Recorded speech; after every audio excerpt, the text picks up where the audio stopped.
here we are. April Fools. Oh, yeah. Yeah. Damn, we shouldn't have blown our load because then we could have done something that had been like April Fools. Ooh, yeah, that's true. Start over. No, I'm just kidding.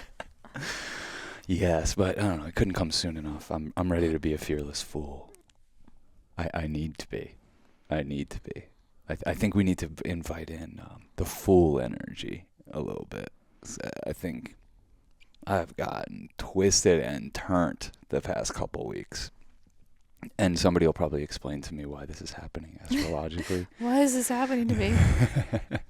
I think we just had our last eclipse. There's like an eclipse season and then there's like a shadow period. Yeah. So I think it's something to do with that. Yeah. Or maybe Neptune and Aries or something. Well, I think part of the thing that's twisting me up is like future tripping. It's like it's not for me. It's not for me. Like thinking about how terrible things are going to be and how everyone's going to die is like no way to live. It really is no way to live. And to me, it's not the fool. You're not the fool at that point. The fool is having fun, just stepping into whatever. And this future tripping, like trying to prepare your future self for the inevitabilities of like what is that? Like, you know what I mean? That ain't for me. It soothes some people, but it does not for me. Like, I feel soothed when I'm in the moment. And when I'm in the moment, I feel free. There is something about death, though, that allows you to live in the moment. Because I was trying to explain this to someone who's a future tripper. I'm like, look, just because Sean's not a future tripper doesn't mean he doesn't care. He might actually care more. Yeah, it's a thing people, it's a hard one to wrap your head around.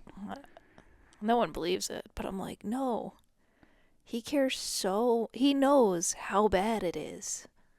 He so profoundly knows how much everything sucks that he tries to live his life in spite of it and in an honoring of something chiller and more beautiful and loving. And that's just not because he's in denial or has his head in the clouds. It's because he so deeply feels the grief that is life. But for someone who is in the grief of life and future tripping, they think you're an asshole. Yeah, that's fine. That's their trip. It's hard to not get caught up on that, you know. As good as I am at it, not getting caught up in other people's opinions can trip me up sometimes. When they're loudly like being like, "Hey, why are you being that way?" And I'm like, "Because I'm so sensitive," you know. And I don't want what the world does to me to take that away from me. I think it's a good thing because I think I'm able to help other people if I'm sensitive. I'm able to feel into things because I'm sensitive. And you know, when you remain sensitive and fearless and keep that fool energy, it's really a good way to put the dance back in abundance. And that's what I'm all about. And that's what I need to reclaim and figure out right now. And that's what I like. I like new months. I like this time of year in particular, you know, April, May, June, or like, God, I mean, it doesn't get much better than that. So I want to dance. I want to do the dance of abundance. I want to dance with somebody. Thank you. I want to feel the heat with somebody. Hey, I want to dance with somebody. With somebody who loves me. Somebody. Appreciate it. I'm sorry. You know how it good. is when you just can't help but break into song when you hear a certain tagline. I've never. You're like, excuse me, I'm sorry. I have to drop into like Whitney Houston right now. I appreciate it. I've never heard those words go through my head before, so if it elicited, I'm like the dance of abundance. I put the dance back in abundance. Somebody has to have claimed that already, but it's the first time I ever thought of it, and immediately what came into my head was the Meat Puppet song "Up on the Sun." Not too much more, too much more, not too much more, too much more. That little mantra, for some reason, that feels like the dance of abundance. or whatever it is, it's the opposite of what I've felt and been convinced to feel in the past couple of weeks. But there's a lot of things to be psyched about. I'm looking at a little squirrel like having his best day ever because it's 70 degrees out. He's too hot. He's probably too hot, actually. He's probably like, God damn it. I'm sweating. He's coming right up here. So cute. It's so funny. I listen to another podcast that looks out a window, and every time they acknowledge what's out the window, I'm like, shut the fuck up, you assholes. Can you stick to it, whatever it is? It's weird. I'm like, come on, We're not there. We can't see the squirrel. Yeah, exactly. Yeah, but we are here. We're here. We're trying this. We're doing our best. Yeah. Just not long ago, I was trying to get you to dance. And now you're telling me that we got to dance. And I'm like, I just told you that 5 minutes ago. No, I'm just kidding. No, I'm bringing it in. I'm integrating it. I'm integrating it. I am. I'm integrating it. Yeah. I think, like we went and we moved your mom out of Maine back down to New York. And I'm so excited about it. I'm probably the most excited of the three of us, weirdly. Because I think I have a really good relationship with your mom. I hope she would think that. Yeah, of course. And I only really see her when we go up to Maine, which is nice. It's like I get to see her for like 7 days, but then like I don't talk to her for like 3 months. And now we're going to be in a situation like where I get to talk to like my second mom a lot more often and be around her. And it's good for me. It's good for me because it represents kind of the opposite of my household, my parental units. But moving her is a lot. It's a lot. It's like it stirs up a lot emotionally for me. You're like, what is all this stuff? What is stuff? Why do we have stuff? Yeah. And then there's all these moments of chaos in the move where it's always worse. It gets worse before it gets better, and you don't like a messiness at all. No, it's so many layers of things. It's like I love being the person that can step up and help your mom because like I'm literally like the strongest man she knows that can help her. And Yeah. I'm not probably the only one. I'm not saying I'm just the strongest. I'm the only one. So I like Both stepping can be up. true. I really do. I like stepping up, but I think like I don't know, moves like they bring up like the just stirs up like really deep unsettled feelings for me. Your mom loves moving. Like she's cool with like every 5 years being like, I'm out of here. Like to me, moving has like always been like something bad happened and we gotta go. Something bad happened. It's time. Yeah, your story around moving has to do with how you've moved in the past and and why. Yeah, the circumstances of you moving. You told me a story the other day that I'm not saying you have to tell on the podcast, but I did not even realize how like traumatizing different events were for you. And I don't even know what we're talking about. I'll talk about anything. I don't care. We're trying something. Okay, you were talking about how you had to be the one to answer the door. Yeah. When some tragedy happened in my family, and there was like news media at our house, like being like, what happened, and Sean, go deal with that. Like that's crazy. I was so young. And then shortly after that, you guys picked up and moved, right? You guys. The 6 other members of my family picked up and moved, and I was in a furnitureless house for 6 months to a year or some shit. Like I was just like, okay, my family's gone because a tragedy happened one day. It was just like, and that was Since then, my only other moves have been like a breakup. Like, oh, I'm getting divorced. I gotta go. We kind of unceremoniously got thrown out of our apartment after 2 years of not paying rent, catching up to us when pandemic shut our business down. And, like I can, it's weird because I can wrap my head around it, but it's, my soul, my soul is like, yo, your head has some splaining to do. And I'm like, I don't know how to wrap my head around this stuff. But then now being in the midst of like a 2-week move with your mom, I'm just like, I kept saying to you, like, in these in-between moments, I'm like, this is emotional for me. I'm trying my best to not be, but it's like, it's very emotional for me. And like, you and your mom are just like taking care of business. So I just kept looking at you guys. I'm like, okay, cool. I could do that. I could lead the way on that. And I kept being the one like, cool, got to make a list. New list, starting over. Okay, we took care of that stuff. Make a new list. Let's go. Let's stopping to settle your mom. Stop to give her a hug and be like, this is going to be fun. You're so sweet. Yeah, I would like, walk just, in on you hugging her and being like, it's all good. I'm just trying to do what I wish somebody would have done for me at any point in my life, on any given fucking day, let alone big moves or whatever. Just like, yo, it's going to be cool. Like, this is, like, we can be the fool. We can be like smiling while we step into the unknown. Off the cliff. Yeah. So, yeah, it stirred up a lot, but like also on a very, and I got to get over this. I really do.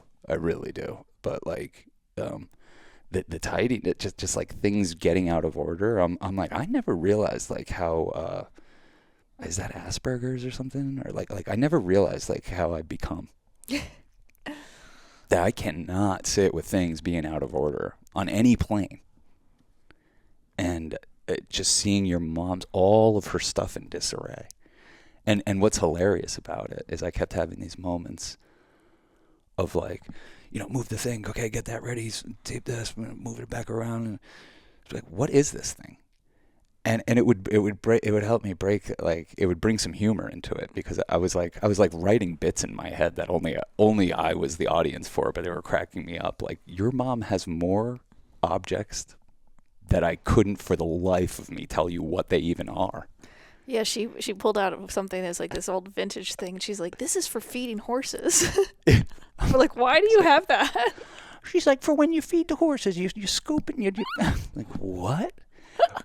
But just like coming across stuff that's like this is clearly from the 1940s. I don't know how your mom got it or why, but like it's like a metal rod sticking out of a thing with like two specific things and then a thing that screws into it, and you're like, what the fuck is even this? And that, when I'm by myself all day with just headphones in, like it starts to turn into a little bit of an avalanche of just like, not only what is this, why are we moving it? Why are we paying people to go? We paid to house this here, and now we're going to pay to move it and house it somewhere else. And it starts to send me into like, what is stuff? Why do we have stuff? And that's what's so kind of like hilarious about a move to begin with. It's kind of embarrassing. I remember our move. I'm embarrassed. When they're getting the stuff out, it's not embarrassing. It's when they're bringing it back to the next place. You're just like, wow. We moved with this thing. We felt the need to cling to this thing, and they're dropping it off in this new environment, and all your stuff doesn't look right in the new environment right away. So it just brings up all of this, just like, everything's a mess, and it's a mess because we've clinged to all of this physical plain stuff, and like it's weighing us down, and like, God, this move could have been so easy if we didn't have all this stuff. Yeah. It's just like overwhelmed my senses a little bit. Yeah, I mean, I personally have a hard time letting go of things. Yesterday I was going through like our bags of bags, and I like, you're like, oh, this is a nice bag. I remember the day at ShopRite where we forgot our bags and we got this one, and just, how could I? like literally though. And there's different like thicknesses of plastics, and I almost at some point was like, I have to let go of something. Because I know you can reuse plastic bags, but I'm like, I have to just say that I can let go of something. So I threw out like half the plastic bags. Wow. You did that? Yeah. Like maybe a quarter of them.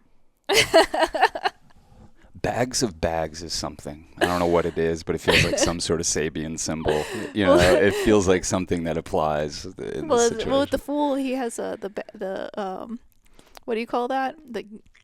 Oh, yeah, a little, like a hobo sack. Yeah. It's like a sack, yeah. It's filled with other bags.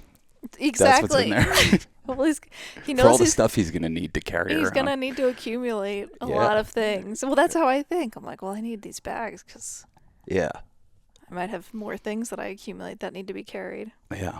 Yeah. And I think it's all ridiculous until I get back to my precious record collection. Like, I couldn't give a fuck about anything. I'm like, Cass, I don't give a fuck about one thing in my life as much as your mom cares about this thing that I can't even tell you what it is. And she could barely tell you what it is. And then I'm like, oh, yeah, wait. My You're like, I don't records. care about stuff. I'm like, I my don't need records. stuff. And you're like, except my thousands and thousands of records. Tens of thousands of dollars of records sitting there. and I love them and I adore them. And I play with them. Music is medicine. So. Yeah, definitely. Did I do a good job when I was DJing for you a little earlier? Or was it? I was having a complete mental breakdown, and I just wanted to go into a fetal position and hide and bury my head under pillows and stuff. Cass starts playing fucking Everybody Hurts by REM, and it's like, I haven't heard that since like some fucking horrible commercial used it. But instead of thinking about that, I try to remember when I first heard that, you know? Yeah, I remember that song. I was trying to dive into the depths of, I know. Alice in Chains nutshell. That's a good one. That was good. That's a really spooky, haunting song. I think the last one I played was Fugazi. I'm so tired. Mm. I thought I did pretty good. I did go on Reddit and I was like, sad, depressing songs. But why? Because I think that there's something about when you are feeling something, like depression, you can feel really alone and feel like you're the only one who's ever felt that way. It felt like I had an abundance of depression. Yeah. And I was like, oh, you think you're the only one? Here. Yeah. Relate with these. Dance. Enjoy it. Wallow. Bask in your sadness. Yeah. Let's do it. Let's feel it. I was like, you better come home and we're going to feel all the feelings. Yeah, you said that. You ran away from me and you were like, I even can't do this anymore. If I can't even be around you, I can't be around anybody. So that means I can't be around anybody. And that's not good. That doesn't bode well for me even being alive. So, I don't know. When you're like, come back and we'll go in and through all the feelings, I was like, I guess. I don't know. Like, I'm like, I'll just take orders from you because I can't. I don't know. I'm just like spun. I haven't been taking care of myself. Yeah. That's all. I just haven't been taking care of myself. I need to be sending out like prayers of protection for myself on the hour when I'm doing stuff like that is like completely like putting our shit on pause and like focusing on other people. It's like I'm so good at it. But I need to be like sending out prayers of protection for my future self. Like I'm not taking care of myself. I wasn't sleeping right. I'm not eating right. I mean, I don't even look good. I haven't shaved. You look great. No, Well, that's why you gotta listen to Leftover Crack. Life is pain. Yeah. Just feel it. Fuck like bunnies. Breathe like rats. We're shitting out the babies, and I'm telling you that's. Yeah, that's Yeah, I mean, look, I appreciate you DJing and playing songs. I wouldn't have even thought to try to like listen to sad music when I'm really not doing good. Really? I'm not that kind of person. Oh, I just do it. none. I just do I'll do none because it hits too hard. I think it fucks with me because it hits too hard. Mm. It almost is too much to know that other people could be going through it or have, or much worse. Mm-hmm. That might seem like something that would help, like something to grasp to, like, oh, other people have gone through this. I'm disturbed by that. Do you feel me? Yeah, no, I know. It's not a permanent feeling. I'm just exploring something that's like, that comes up when I'm like laying there in the depths and listening to Everybody Hurts. I'm like, everybody? Are you fucking serious? What is this? Well, you were like, Cass, you've never felt as bad as I feel. And I was like, well, there are some people who probably have. Yeah. You're like, let's pull up some Elliott Smith. I'm like, oh, the guys that were fucking, that offed themselves? I didn't play Elliott Smith. No, I know. But it's what made you think of it. Yeah, I know. It's what made you think of it. But it's okay. It's all okay. I mean, you played Fell on Black Days. Yeah. That was good, right? Yeah, Chris Cornell, you know. That's really sad. I'm sorry. It's a sad song. It's a great song. It's such a... Black day. Yeah, great song. Incredible. An incredible loss. You know, talk about a voice of a generation.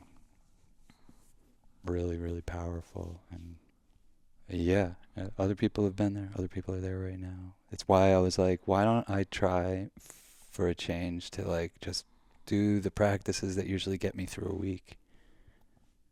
Let's do our podcast. Let's make sure we record a Church of Chill episode. Let's meditate. Let's pray. Like, you know, like I just said, normally I wouldn't listen to music if I was feeling like that. But like, it's like, well, music usually makes me feel better.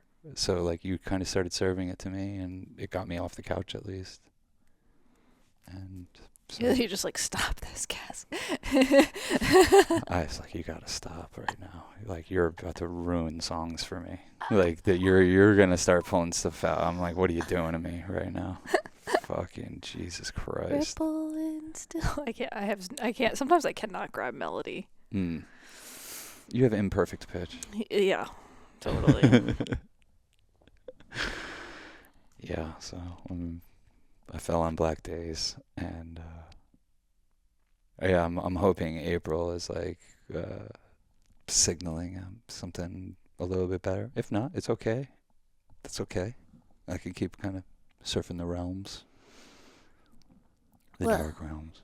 Well, I think when the world explodes with pretty colored flowers, it's hard not to be grateful. Like, whoa, things change. Be reminded of the impermanence. Be reminded of the rebirth. You know, there's a lot of like visual cues that things are changing. Mm-hmm. So I think it can be helpful. Yeah. The pastel colors can sometimes get a little much. Yeah. No, I'm just kidding. Well, Too many peeps. You know what it's about, like like getting out of my head and realigning with nature. Mm-hmm. And yeah, paying attention to that and being in it and being surrounded by it is better than paying attention to the fucking happy colored marbles in my head that are just rolling around causing chaos. Happy colored marbles. So there's definitely something to that, and like not worshiping the false god of like other people's thoughts, kind of like other people's trips, like scrambling my signal, because that's what happens. I'm so good at listening that I'm kind of doing it like all the time, but I shouldn't always be doing it. I don't know if that makes sense. Oh yeah. Like, I'm a really good listener, Yeah. but I wish there was times where like you help me in this way, where it's like you don't have to pay that close attention to it. You've been good about this actually, where you're like, we'll go to hang out with somebody and you just be like, hey, by the way, don't take anything they're saying too seriously. If that's that, you'll be like, that's their life, and I've done that for you, but because I could get really caught up. I get really caught up, and I feel what they're feeling. Yeah, the boundaries blur. Yeah. And you can adopt someone else's story and lens on things. Yeah. And it's hard to realize, like, where do they end and I begin? Where is my story, their story, our story? Mm-hmm. Well, and part of why, like, I really care about being in the moment is because, like, the future is a bit terrifying for me. It really is. Like, it doesn't have to be, and I can change that story.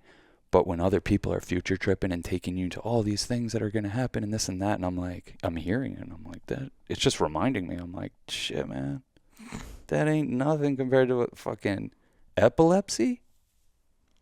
You want to try inheriting an epileptic sister that's 37 and can't fend for herself in any way? We barely ever talk about this. Like, people have no clue. People in our family have no clue. The PTSD and the trauma. It's crazy. It's like completely paralyzing.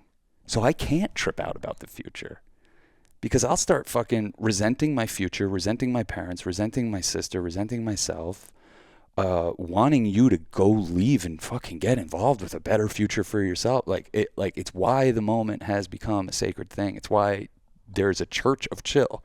It is that serious. And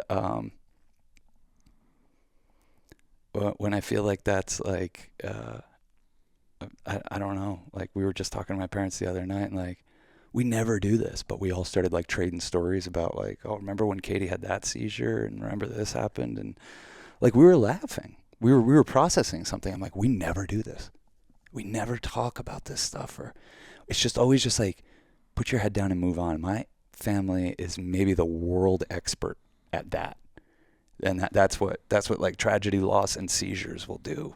But like, it helped a lot to kind of be like, whoa, maybe where that's that comes from, that like weight, that like that itch, that crazy, like it's PTSD. Like, what are we talking about? Like, we've all you've bared witness to thousands of seizures.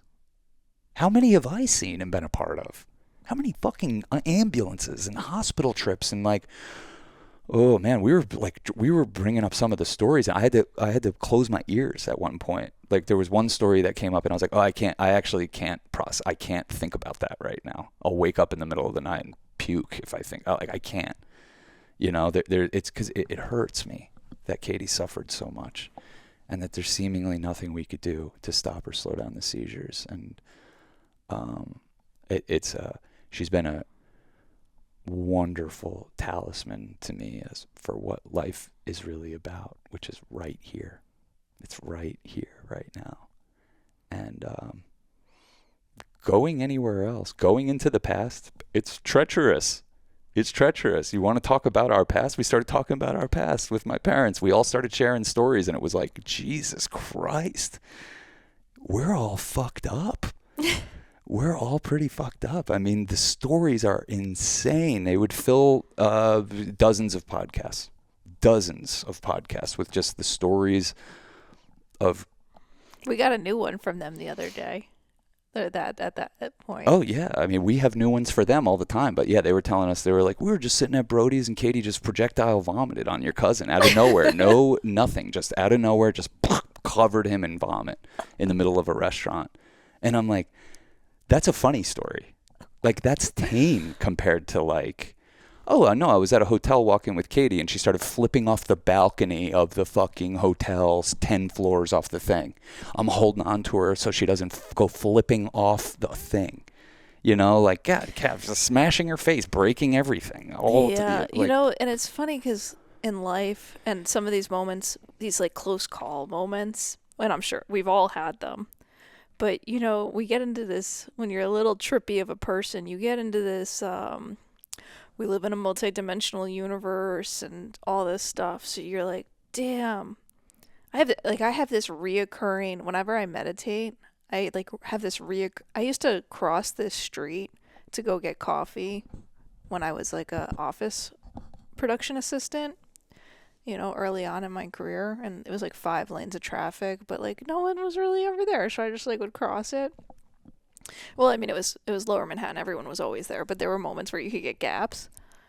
And I just, for some reason, I get brought back to that place when I meditate a lot, and I'm like, that's so insignificant. I probably worked at that company for, 6 months and did that trip, I don't know, 25 times or something, just like crossing the street to get coffee for everybody. But I just get brought back to that place. And I can't help make me think, oh, on one of my multi-dimensional lives, I probably died there. You know what I mean? You know, you just have these weird, I don't know if it's not really worth exploring that energy, but you can't help but be like, why does my mind attach significance to a moment that at the time held no significance? Mm-hmm. Yeah, but again, maybe this is why, like, we can laugh and joke about certain seizures and this and that, but there's some that I have to like cover my ears for. Like, whoa, I forgot about that one. I forgot for a reason. Maybe in some fucking parallel universe, that was the day we lost Katie, and it happened on my watch. I watched it happen because I've seen it. I've seen like where you're, oh my God, where in real time you're like, okay, I gotta we're gonna have to let go here because she might not come back. This is really crazy. Yeah. So even these moments where everything's okay or you have this close call, it can be really, it can stick with you because maybe there's a world in which that's not the case or that didn't happen. And This is that world. Katie's yeah. still with us. Yeah, no. And she's so happy. Yeah, and doing great. And she's doing great. And yeah, she had a bad seizure last night. But that, like, again, it does not have to. Where I get fucked up is when it starts to become an accumulation of things, and you start looking at life like, oh yeah, of course. Well, what else could it? You heard my dad a couple weeks ago. Murphy's Law. Everything that can go wrong will. It's like, it can feel like that because you're letting these things accumulate. And it's so hard when it's seizures to not let them accumulate, to just say, okay, blank slate. Now we're back in the moment. Because it's terrifying. It's terrifying. There's the big, loud, violent ones where there's hole in the wall and blood and ambulances. But then there's like the ones where it's like quiet, absent seizure. You ever seen one of those? You've seen it, kind of. Yeah, of course. It's called status. Just in a seizure, just... She was doing it while eating dinner the other day. Just staring. There's nothing violent about it. You're just no one home. Nothing. Out of nowhere. Well, there's a fragility to the human experience, and she being reminded of that all the time is a big reminder of that. It's being reminded of that all the time. It's like it's sacred and it's awesome, and it's just a reminder a motherfucker like me needs. It's like, yo, you have no ground to stand on in this life. Enjoy it. Be good to people. Be kind. Be kind to your sister. Like, Katie's really helped me, like, stay soft. Like, I was just saying this to you yesterday. I'm like, it sucks. I'm just realizing at 43, I'm like, damn, life doesn't really reward, like, sweetness and open-heartedness and, like, kindness and being in the moment. And, like, life rewards, at least for a man my age, what life seems to really reward is, like, being a fucking asshole. Ruthlessness. Whatever the opposite of generosity is, like that, being in scarcity mode and fucking enforcing that on anyone that comes near you. Like, that's what it seems like life rewards. Those are the people that have a comfortable fucking house to be in and a fucking family and, like, have ruthlessly carved out a place for them in life. And I'm, like, trying to float through on, like, kindness and magic and love, and it's a cool experiment, but whoa, it's fucking intense. It's intense to not feel like you have any ground to stand on. Well, maybe the rewards aren't what you think they are. Maybe you're on a different... That's what I was going to get to. A different economy of reward. Exactly. And a different experience of growth, Yeah. Yeah. And that's why, seeing you in the fetal position, I'm like, it's okay. He's regenerating. Just getting born again. Yeah, just a little rebirth. That's it. Born again, like the born again Christians, like that. All that born again means is just like you experienced the death and now you're rebirthed. And yeah, like I can be born again every day, and I'm trying. And I'm trying to birth the version of myself that can cope and can handle things. But I've basically, this is like this whole podcast is a long-winded way of me just being like, I struggle too. I struggle. I struggle too tremendously. Like I could put on a brave face for people, and I can actually even be really there for people in times when I'm struggling like this. But I gotta remember I need to take care of myself, and it's no one's fault. I've just kind of ignored that for just a little too long. Just a little too long. It's weird because I'm like, I'm still meditating. There's certain things I'm like, I make sure I'm doing, but I think I got to do a little bit more. Well, we were talking about this last night. You're always dialing it in. We're always adjusting. We're always taking stock and making adjustments based on what we learn and what's appropriate for the time. And life is changing, so it makes sense that we would be adjusting all the time. It also makes sense that there'd never be any ground to stand on, and if you felt like you did, it would probably be an illusion. most definitely. Yeah. Yeah. So I feel almost most comfortable when there's no ground because I'm like, this is what's real. Yeah. Yeah. There's a reality here. It was it was kind of like the catharsis of COVID for us. Was just be like was being like, yeah, this is kind of like, hey, like, welcome to our life. There is no ground to stand on. That job you thought you had, turns out they didn't give a fuck. That, like, all the 3D world melting, the things that you thought were real presenting themselves as a total illusion. And the grifters and shapeshifters kind of coming out to take advantage of the people who are in their born again mind state, being like, oh, I watched the world melt. I gotta rebuild, in a stronger way, like the Three Little Pigs. I have to build myself a structure that a big bad wolf can't come blow down so easily. And you and I were already like fixated on that kind of work before COVID came. So then COVID came and it felt like we got a lot more people thinking in that way too. And I think like we're starting to see, like, 5 years out, like, kind of thank God we started the Discord. Like, thank God we took Church of Chill a little bit more seriously than maybe we would have had COVID not happened. Because it helped us survive, but it also helped us find a bunch of other people who are like, all we are is dust in the wind. yeah. Yeah. Yeah. So, like, let's dance in it. Let's have fun. Let's have fun. Let's have fun together. Because, Yeah. like, in the moment, there is truly abundance. Oh yeah. There, like, I could sit here complaining about everything, but, like, I'm sitting in a beautiful house with a beautiful woman, and beautiful people are listening to this. Like, what the fuck? What am I complaining about? Like, there's nothing threatening me right now. Katie's okay. I know that. She's cool. My parents are with her. I always just think about the colors. I'm just so grateful I can see color. The colors, Duke. The colors, I Yeah. love color. Yeah. And so I'm just grateful. I'm so grateful for being able to see. And You wearing all black. well, on. it was a hard day. No. You didn't want to absorb any of it. If I didn't want to absorb any of it, I would be wearing white. Mm. This is me absorbing all of it. Mm. But someone's got to transmute this energy. That's what I try to say. This is what my mantra to myself is. Okay, just breathe and transmute. Breathe and transmute. Because I do get like snippy with you or impatient. Like, I'm not a perfect partner by any means when you're going through it. And then it's like a ping pong ball of reactivity. And I'm like, the buck has to stop here. And I really only have control over the buck stopping with me. Mm. And so I have to, if I want the ping pong of reactivity to stop, I have to transmute the energy.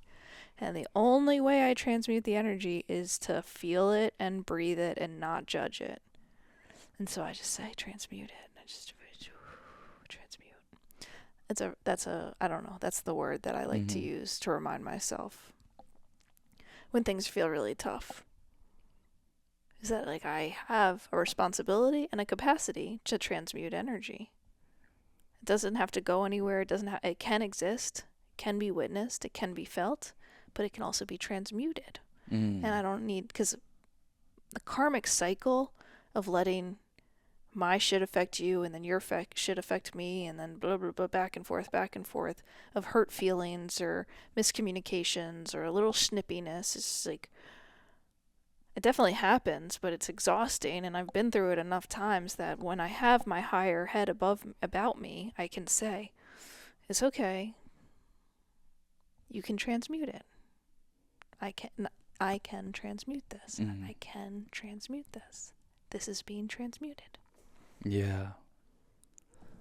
And life will throw you a fucking crazy ass rack focus. Like, you might be focused on the thing that you think is the problem, and it'll rack focus into something that's in the foreground that it's like, oh no, this is it. And like that's where like the tragedy can easily become a comedy if you see it that way. Like, we're sitting there at your mom's house. We had been busting our ass for a week to get the place ready for a move. and the movers came, and there's not like it's just like there's not much you could do but get out of their way. So like at one point you and I are just like sitting down in the basement on like temporary little lawn chairs that are the only furniture left, and we're sitting there, and you're like you're like, isn't it weird that like I was like, I don't like this. like we just kind of like sit here and like watch these guys work, and we're not I like never feel comfortable in the like. it's just, yeah, it feels weird. It's just not comfortable. Yeah, it feels like we're rich people and we've hired the people to do the thing, and it's just like we should be like, but there's nothing you can do really. Like, and if you tried, they'd be like, can you stop? Like, there's insurance and all, like it's just. So we're just sitting there, and I'm like, yeah, but whatever. We're catching an in breath, and I'm like, I gotta go pee, and I go to pee, open the toilet, and the water of the toilet is just sitting exactly to the brim. Like if you put one droplet of water in there, it was gonna fucking overflow. So I'm just like, I don't know what's going on in there, Cass. And your mom had just stepped out to go to the dentist. She didn't realize she had a dentist appointment on her last day in Maine, so she was like getting a cleaning. And we're there. We're like, we got this. Go get your cleaning. Like it's done. They're just moving the stuff out to the truck. We got this. And like the second she leaves, I'm like, well, there's clearly some sort of plumbing issue here. And I was like, I don't know what to do. So I flushed the toilet. And don't do that, by the way. Don't do that. And it's weird. Like I knew that. You knew that. You said don't flush it. I flushed it, and it was like just overflowed everywhere. And it went from like clear water to like cappuccino looking color of just human excrement. And I'm like, oh fuck. So I start plunging. The plunging is making the slop sink overflow with sewage. And I'm just like looking at all the pipes that are like, we're in a basement, so there's a sump pump. And I'm like, how is this not? We're just plunging. And finally, like, you're like, we need to do something. So you start just sticking your hand in the toilet and fishing out. Just, like, shit water. It's just pure shit. I'm covered in shit. We're covered in like moving dude shit. Like some guy that just was ripping and tearing in there, flushed it, and somehow the water just came up to the rim and it stopped, and then we coaxed it all out, and we're just like, the whole house smelled like shit. We were covered in shit.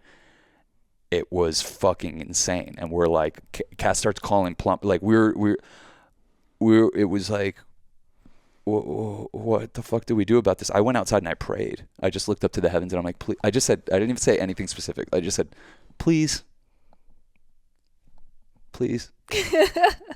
And I go in and you're covered and you smell, and you're like, you're on the phone with a plumber. You're leaving messages for multiple plumbers. Like, we got an issue over here. The water is rising. We had an abundance of fucking sewage. Like, it was hard to believe. It really was. Like, whatever you're picturing, way worse. I'm mopping it up. Just one little droplet.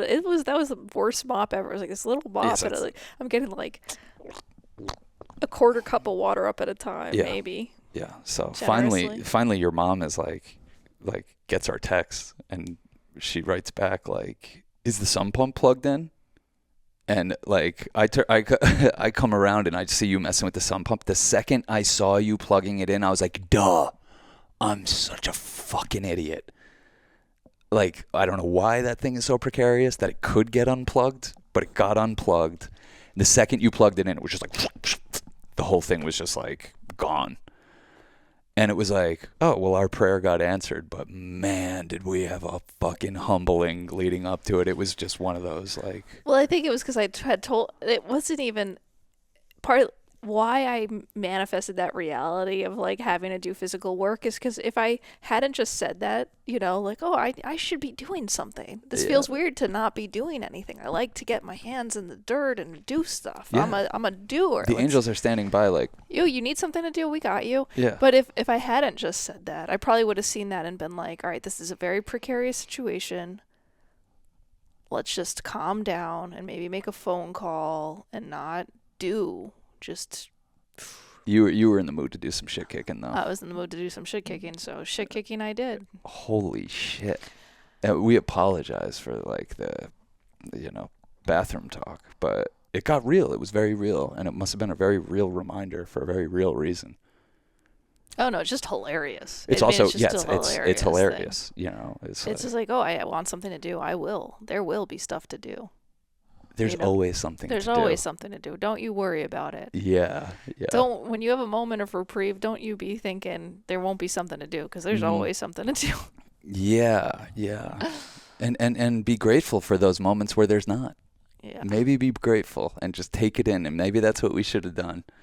Because if we would have just taken a breath and like waited a half hour, your mom would have been home. She probably would have noticed the thing was unplugged. We probably would have ever even known about that.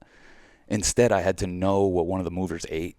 Like, this is like next level, like next fucking level. But we kept it to ourselves. We didn't make it like a big thing.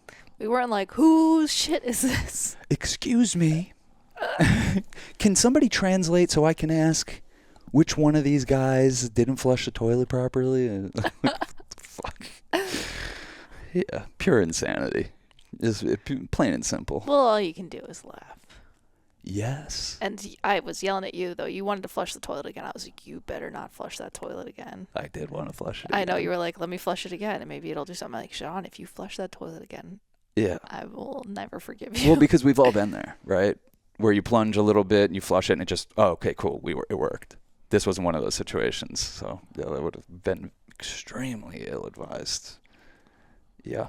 So that, it just like one of the many things, one of the many little weird things that happened in this move that, again, if I was better about it, I wouldn't have allowed to like kind of accumulate into me being curled up on the couch like I can't handle life right now.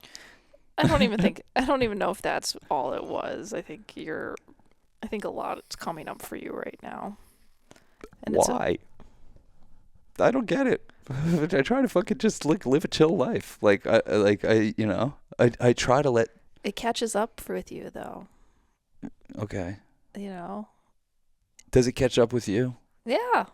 How?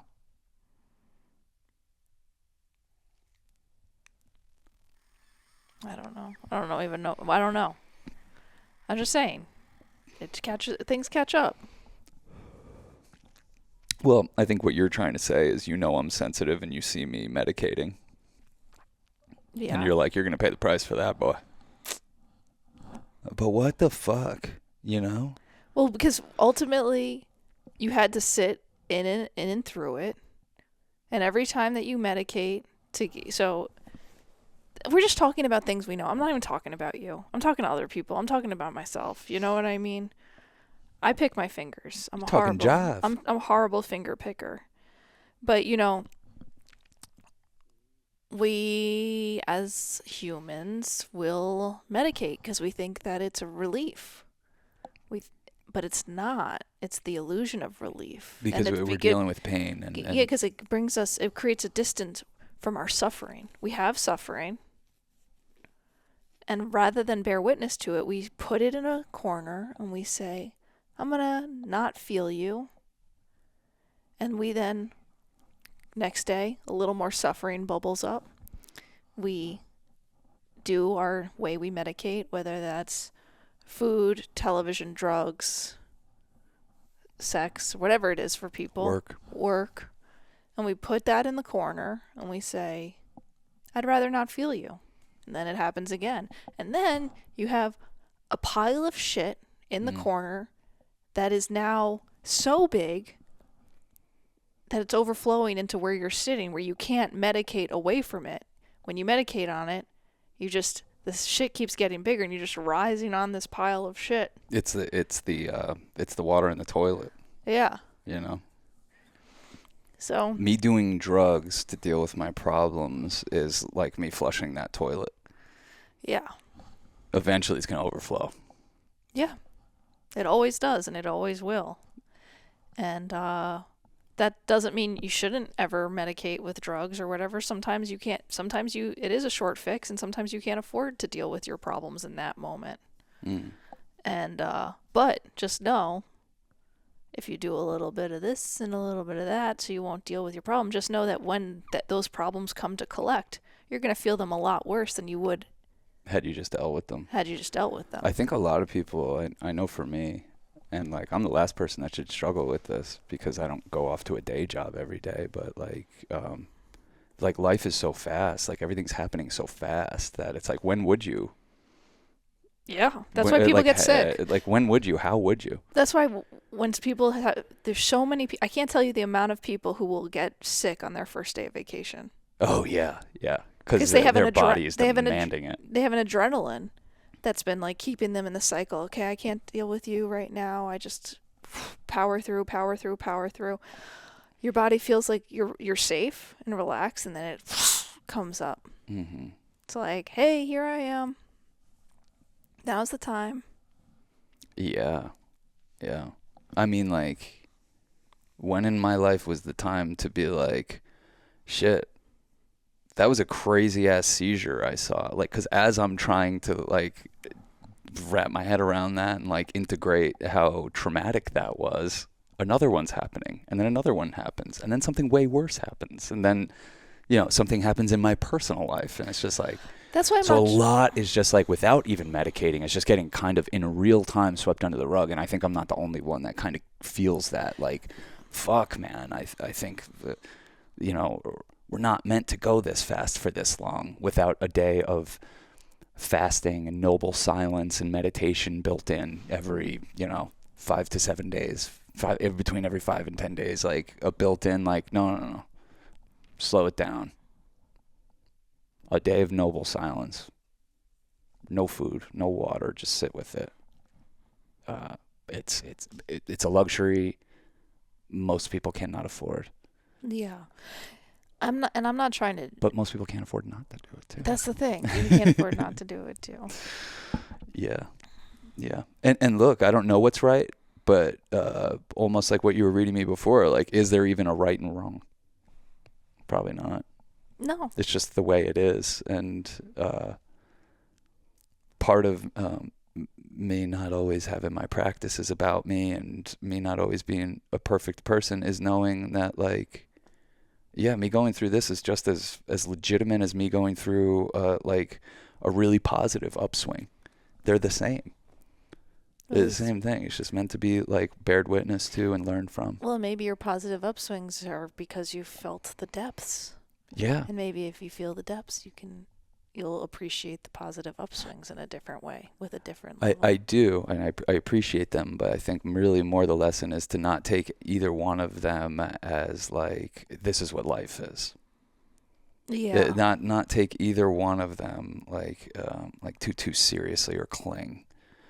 And like we've gotten, like, that's what, like, the filmmaking process has taught us too, is like, you know, we might experience success with one of these movies and feel like we're at the top of a very, very high and rare mountain, but we both know we're not going to be up there for long. There's no way to. It's not sustainable. You can barely breathe up there, and you're not connected. So, you know, eventually we're going to go back down the mountain, and if there's not another mountain, we're going to build another one for ourselves, and we're going to scale it. And just learning to not cling to any one part of that process as, like, this is the thing. Mm. It's all the thing. Well, I think the judging mind is the what really takes us down. Yeah. You were saying something before, and I stopped you because I've done this dance before where I'm like, I can't handle it. I can't handle it. And we say this prayer, I can't handle it. And I was like, Sean, you can handle it. You are handling it. Because, you know, even though things can feel so bad, so in your mind, you're like, I can't handle this. I can't do this. That helps me, having somebody say, yeah, you can. Well, and yeah, you are. Yeah. You are handling it. You're the embodiment of grace right now. You are handling it, because once I realized, because it used to be within, my biggest teacher is our relationship. So I'm so sorry that I always talk in relation to you, and that's, I don't care. And that I'm I might flattered. talk about moments that have been difficult with us, because you are my biggest teacher. I'm an A-list celebrity in your life. I'm I might as well be Brad Pitt.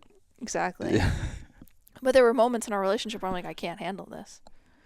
And then I don't remember what teacher or who it was, but they were like, a lot of people say they can't, but they are, and you are handling it. And once I started flipping the script of being like, I can handle this and I am handling this, that resistance, because even today when you were in a bad space, I was like, damn, I can't handle this.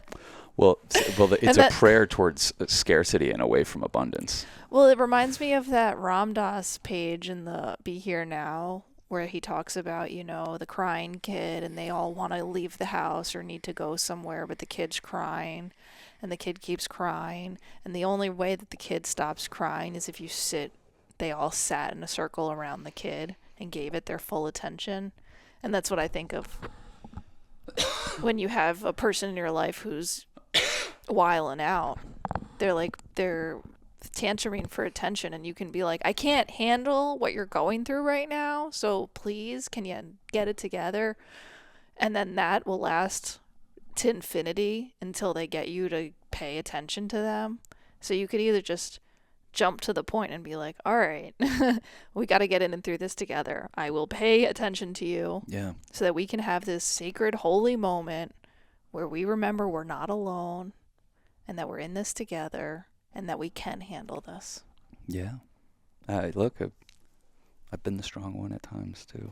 Oh, yeah, mostly. We were with a friend the other day who was having a damn mental breakdown, and she called on us, and you were me in that situation, and I was the you, I was like, we got to just sit here. We have to sit with this woman. We have to listen to her. We have to make her feel like she has friends, not someone here to help her. Yeah, cool. We're chilling. Let's throw on some George McRae. This fucking dope song. Like, I'll roll up a J. What do we have to do? Where are we going? Yeah, you really helped me. Just slow down. Just listen. Because I was so in the thing of like, I have to help her. Yeah. I have to help her. I'm here to help her. Yeah. And then you were like, the way we're helping her is just by being here with her. Normalize this. Normalize. Have a moment together. Part of the reason she needs help is because she hasn't had a moment with anyone. Yeah. A normal moment. Yeah. Yeah. And I come out of a situation like that, and like, look, that day was its own. To me, I was like living in it was of biblical proportions what was going on to me, and we've hesitated to talk about this, and I'm not even going to get into it, but I have a friend who's going through mental health and a housing crisis. Yeah. And it's a really difficult situation because she's in a housing situation that she feels is making her sick, and she's choosing to want to go into a shelter instead of stay in what to us feels like a normal housing situation. Yeah. And so she wanted me to come help her move, even though she wasn't really energetically ready to move, so it didn't end up happening, and we both got there and we're like, this is a good situation. I just went there to keep an eye on things. Yeah. And I think I ended up helping by not going there as like a guy that was going to save the world. I just went there as the Church of Chill, and I'm proud of myself for how I was that day, because I think I helped her a little bit not feel crazy and just listen. And but like, yeah, it's very intense. And like, even something like that, a day like that, it's like we just moved on. The next day we had to go do this, and then moved it. And now that was like 2 or 3 weeks ago, and I'm like, whoa, what was that? Like, what, what's going on? Like, that can happen to people? That can happen? Like, how is this? Like, it's a lot. It's a lot. Oh, yeah, and she's like very much in physical pain, and the doctors are saying she needs surgeries. Crazy stuff. Surgeries, and it's hard when we don't even live near her, so there's only so much that we can do, Yeah, absolutely. But look, I do what I can when I can, and like when I show up in a situation, I want to show up as somebody that is like can be in service and can be present and can listen, and I just need to do like my little prayers of protection going towards that stuff. Because I got my own mental health issues, as we all do. I walk the thinnest line. I do. I walk the thinnest line between the light and dark sides of my mind. And that's okay. I think a lot of people walk the thinnest line. Oh, yeah. But what's also miraculous is like just seeing what like literally you just showing up can do. Like, we showed up and she was like hobbling up the streets and we hugged and I couldn't stop crying and she was crying. And just like, I don't know, like what am I going to do really besides just kind of hang out? Like, I'm not a social worker. Like, I'm not a psychiatrist. I'm a homie. I know how to be a homie. Let me be a good homie right now.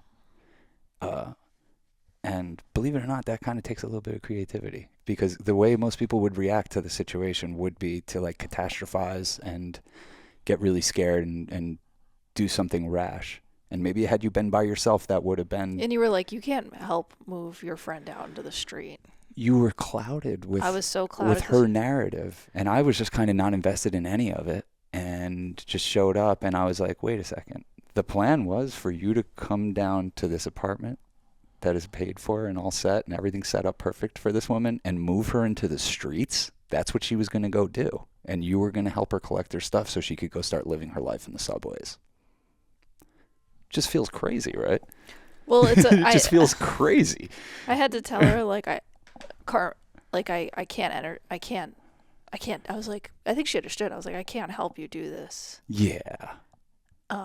And then she got her brothers involved, and her brothers came, and they said the same thing. They're like, we can't help you do this. So she says she's doing it today. I don't know. We're not trying to get you in on this woman's journey. We all have our hard journeys, but that's a big decision. She's having to make some big decisions for her life. Yeah, to choose homelessness, and to she's choosing that at this point, and it's a wild one to bear witness. But to. I don't hold in my heart that that's the wrong decision for her, and that's why I was even able to go down there and like want to help her do it, because I'm like, I just take people at their word and I want to trust them. If they think that this is what she needs, I don't want to have a judgment. You were right to say that I shouldn't be the one to do that. You wouldn't be able to live with it. I know I couldn't. It'd be hard. I was like, I can't live with myself if I'm gonna be the person that literally helps her become the most vulnerable part of society. Yeah. A homeless person in New York City, the meat grinder of all meat grinders.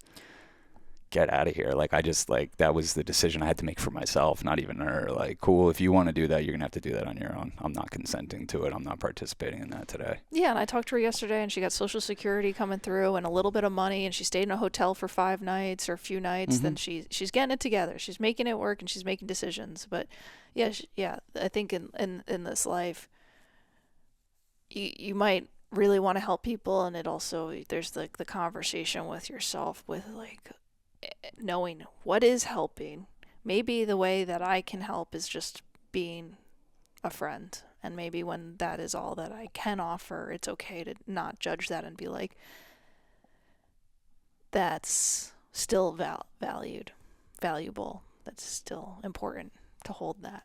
Yeah. Pretty much like every decade of my life has had like some figure that is extremely mentally ill that I care a lot about and I do my best for. And they break my heart every fucking time. They fucking break my heart. They really do. Like, you know my history of doing this dance with people. Mm-hmm. And,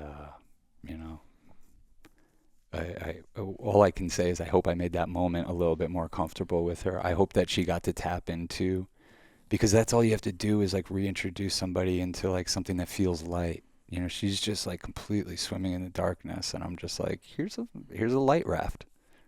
Just show them a little bit of light, and then maybe they can grasp onto that and cultivate it and be like, oh yeah, that's what the positive things in life are. I've fucking lost track amongst all my housing insecurity and pain and discomfort and everything that's happening to me. Like, you throw them a little light raft, and maybe they can begin to figure out how to pull themselves back aboard their ship and get it steered in the right direction. But that, I can tell you right now, does not always happen.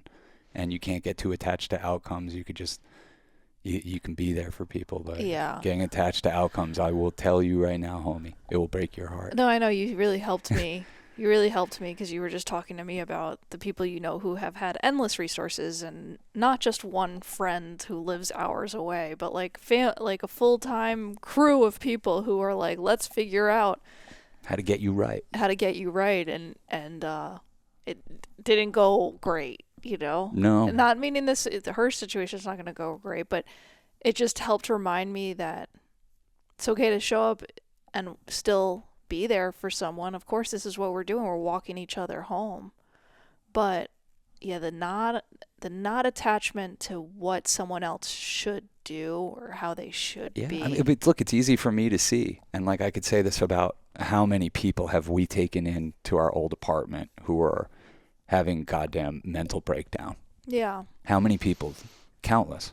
Yeah. And usually, what my diagnosis, pretty much every time, is Magnesium. like, No, just kidding. no, is like, well, yeah, but it's like New York City is making you sick. This is not a place for you. This is not good. It's not good for me, and I have my wits about me. Like, it's not good. You got to get out of here.